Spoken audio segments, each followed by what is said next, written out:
Welcome back. A Coast Guard lieutenant is in federal court right now, facing drug and weapons charges after FBI officials say he was living a secret life and he appeared to be a domestic terrorist. Federal prosecutors say Lieutenant Christopher Hasson assembled a list of 15 potential targets, including prominent Democrats and TV hosts that he considered to be traitors. The FBI says when agents searched his Maryland home, they found 15 firearms, handguns and rifles, plus over 1,000 rounds of ammunition. Law enforcement officials say there was no actual attack plan. Prosecutors say Hasson intended to murder innocent civilians on a scale rarely seen in this country. NBC's Hans Nichols is outside the courthouse in Greenbelt, Maryland. Also with me, Michael German, who's a former FBI undercover agent. I want you to pay attention to this. He infiltrated white supremacist groups, so he truly understands how they work. He's also a fellow at the Brennan Center for Justice. Hans, let me go to you first. Set the stage. What exactly is happening in court, and what charges is he facing?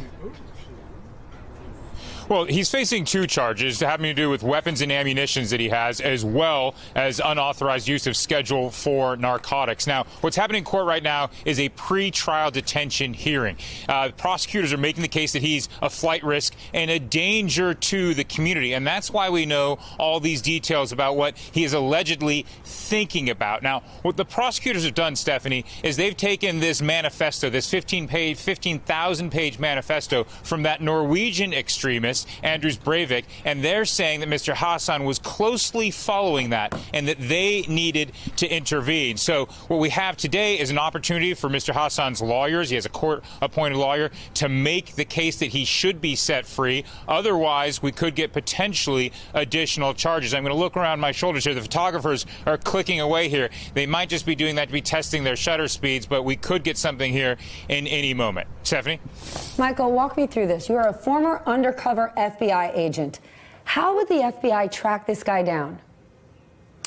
It's unclear right now. It's still very early, and the motion to detain him pre-trial is really the first evidence that we've seen in the public about his plans.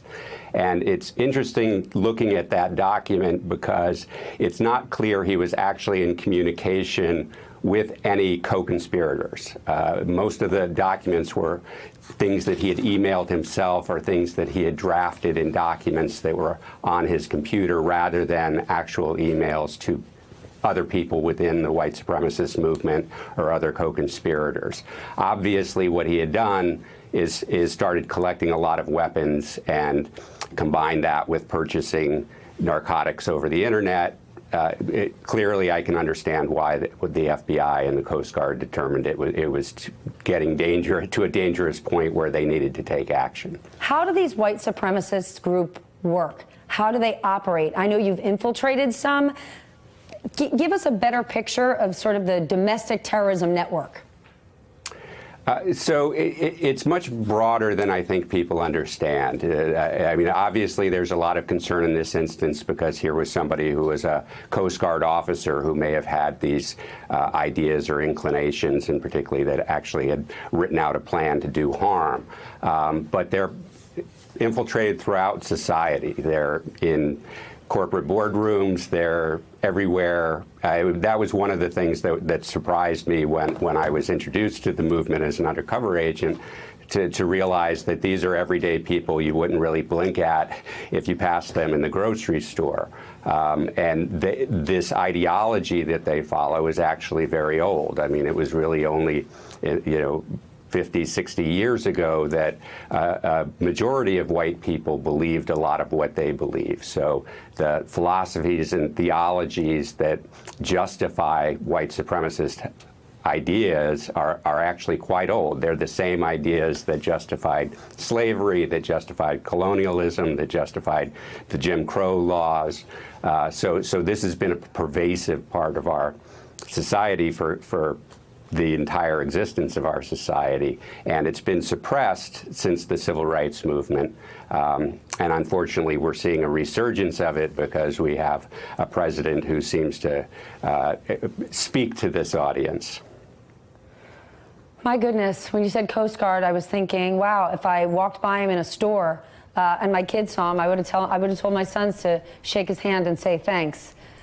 How does the Justice Department generally respond to things like this if it's a hate crime that hasn't been committed yet?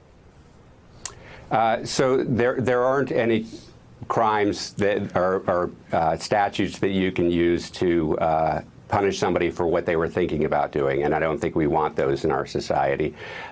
Where there is a conspiracy, in other words, where somebody is acting in concert with another person to commit a crime, overt acts that would not necessarily be crimes themselves could be treated as an overt act in a conspiracy and therefore punishable.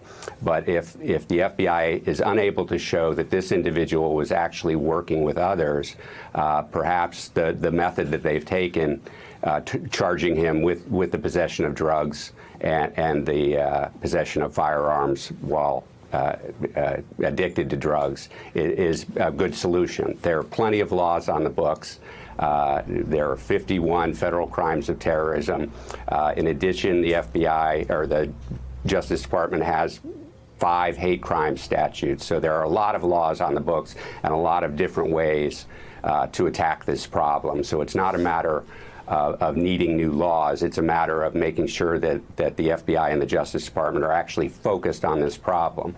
Part of the problem that we identified in a report we published last year is that far-right terrorism is deprioritized within the counterterrorism world.